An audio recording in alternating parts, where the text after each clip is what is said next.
Bismillahirrahmanirrahim. Assalamualaikum warahmatullahi wabarakatuh. Perkenalkan, nama saya Putri Umi Fatmawati dengan NIM 2121111340 dari kelas 4I, Program Studi Hukum Ekonomi Syariah Fakultas Syariah UIN Raden Mas Said Surakarta. Di sini saya akan sedikit membahas mengenai etika produksi, distribusi, dan konsumsi di dalam Islam.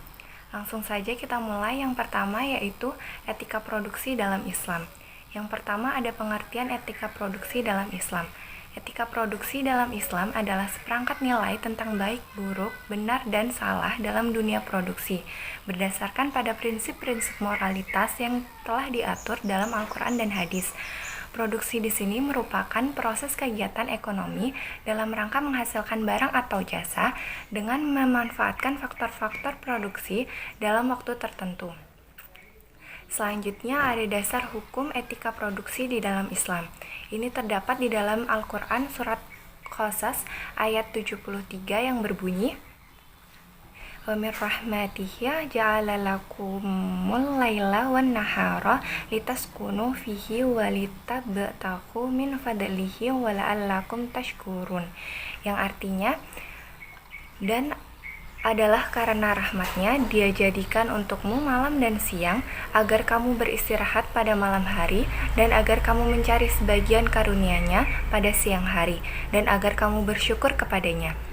Makna dari kandungan ayat tersebut adalah bahwa manusia diberikan kebebasan dalam mencari kebahagiaan atau kesejahteraan hidup dari karunia Allah Subhanahu wa taala dan selalu bersyukur kepadanya. Kebebasan yang dimaksud bahwa manusia diberikan keleluasaan dalam mencari rezeki atau materi untuk menentukan taraf hidupnya dengan berproduksi dan memaksimalkannya.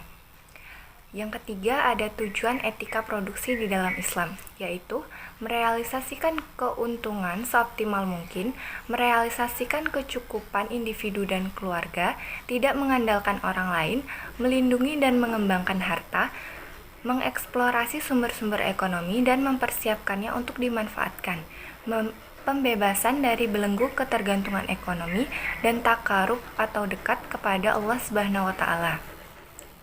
Yang keempat ada ketentuan etika produksi di dalam Islam, yaitu tidak memproduksi barang dan jasa yang bertentangan dengan penjagaan terhadap agama, jiwa, akal, keturunan dan harta.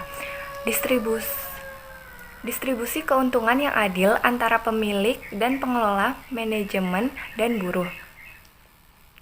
Mengelola sumber daya alam secara optimal, namun tidak boros, tidak berlebihan, dan tidak merusak lingkungan. Mengoptimalkan kemampuan akalnya secara profesionalitas dalam mengelola sumber daya, dalam berinovasi dan bereksperimen. Pada prinsipnya agama Islam menyukai kemudahan, menghindari mudorot, dan memaksimalkan manfaatnya. Yang B ada etika distribusi dalam Islam. Yang pertama yaitu pengertian etika distribusi dalam Islam. Etika distribusi dalam ekonomi Islam adalah norma-norma atau kaidah etik proses penyampaian dan penyaluran produk kepada pelanggan berdasarkan prinsip-prinsip Islami, yaitu mencari keuntungan yang wajar, distribusi yang meluas, keadilan sosial, dan larangan ikhtikar. Dasar hukum etika distribusi dalam Islam yaitu terdapat di dalam firman Allah Subhanahu wa taala surat At-Taubah ayat 58 yang berbunyi, "Wa minhum may yalmizu fis shadaqah fa inna u'adu minha radu wa in lam yu'adu minha yadahum yasaqadun." Yang artinya, dan di antara mereka ada yang mencelamu tentang pembagian atau sedekah, zakat. Jika mereka diberi bagian, mereka bersenang hati, dan jika mereka tidak diberi bagian, tiba-tiba mereka marah.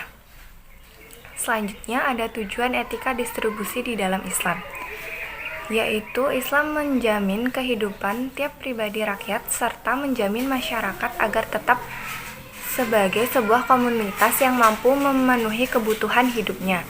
Islam menjamin kemaslahatan pribadi dan melayani urusan jamaah serta menjaga eksistensi negara dengan kekuatan yang cukup sehingga mampu memikul tanggung jawab perekonomian negara, mendistribusikan harta orang kaya yang menjadi hak fakir miskin, serta mengawasi pemanfaatan hak milik umum maupun negara, memberikan bantuan sosial dan sumbangan berdasarkan jalan Allah agar tercapai maslahah bagi seluruh masyarakat.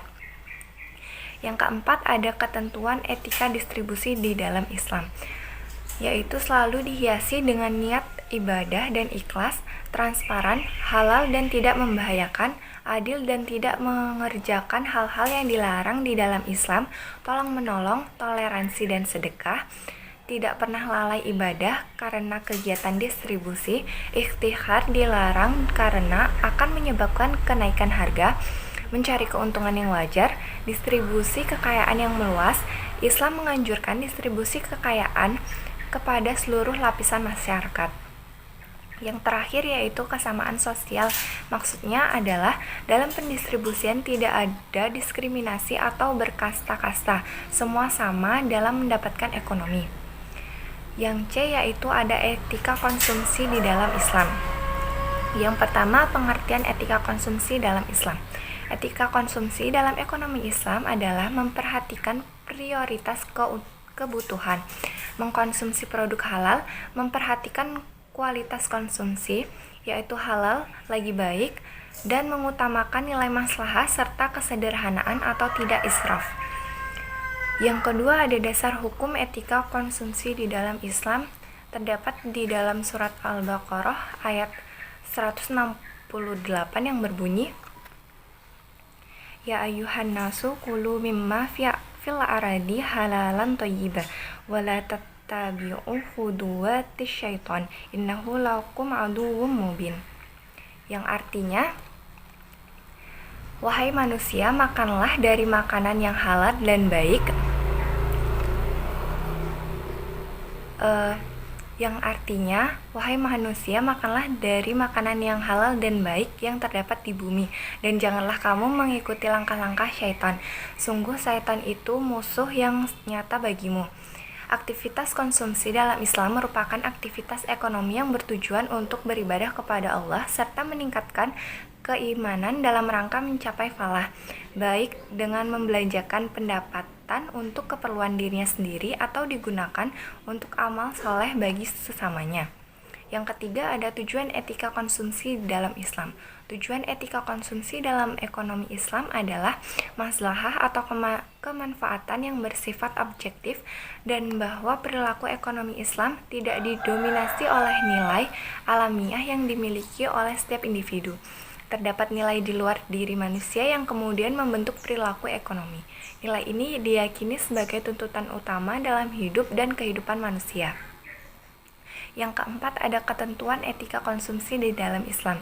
Islam mengajarkan pola konsumsi yang moderat, tidak berlebihan, tidak juga keterlaluan. Lebih lanjut, Al-Quran melarang terjadinya perbuatan tabzir dan mubazir. Sekian penjelasan dari saya. Jika ada kurang lebihnya mohon maaf. Wassalamualaikum warahmatullahi wabarakatuh.